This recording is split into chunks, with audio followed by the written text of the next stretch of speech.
সোমবার রাত ধর্মনগর শহরের মানুষের কাছে রীতিমতো আতঙ্কের রাত হয়ে দাঁড়ায়। শহরের ব্যস্ত সেন্ট্রাল রোড এলাকায় ভারতীয় মজদুর সংঘ এবং অপর এক গোষ্ঠীর কর্মী সমর্থকদের মধ্যে আকস্মিকভাবে শুরু হয় তুমুল সংঘর্ষে আহত ব্যক্তির নাম আব্দুল মোনাম। প্রত্যক্ষদর্শীদের মতে প্রথমে দুই পক্ষের মধ্যে কথা কাটাকাটি শুরু হলেও মুহূর্তের মধ্যেই তা রূপ নেয় হাতাহাতি ও ভয়াবহ সংঘর্ষের খবর পেয়ে দ্রুত ঘটনাস্থলে পৌঁছায় ধর্মনগর থানার পুলিশ বাহিনী।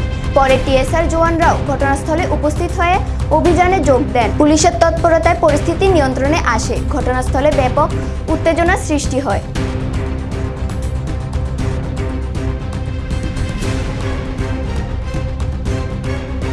ঘটনা তো আমি কেন আইছি রাস্তার ওখানে আসতাম, যাইতাম ওদিকে আমি হাসপাতাল যাওয়ার লাগছিলাম। আর তারা কয়েকজনে বেরিয়ে আমি একজনকে চিনছি, ওই যে রাহুল, তারা বাতিজা করে দেখা বালা নাম ছিল, পরে আমি দেখছি। আর এরপরে তারা কয়েকটা মিলিয়া, যেমন আজকে পুরা মারিল না আমার, আর স্যারে গিয়ে আমার আনছে আমার, তারা আজকে পুরা জানে মারিলি তো প্লেন। তারা 25-30 জনে আমার মারছে। মারার পরে এখান থেকে আমি তাকে আইছি হাসপাতাল আইতাম, থানার সামনে এখানে দৌড়িয়ে আমার যা সব মারলো আর কি।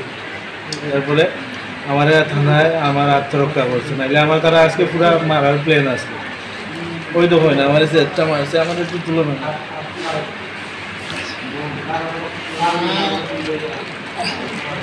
ওই তো হয় আমার সে আমার মাথায় মারতে আসলো, আমি ওরকম আট দিয়ে আটকে গেছি। এরপরে তো এটা মানে কোনো জায়গা বাকি নাই, মারছে না। আমার এদিকে মনে হয় দুটি ভাঙিয়ে বেলাইছে, খালি কিল আর ঘুষি, আর ওই দোকান মারছে। ওই দোকান তারপরে ওখানে টিএম আছে, ওখানে দেখা ওই দোকান এখানে আলি টেম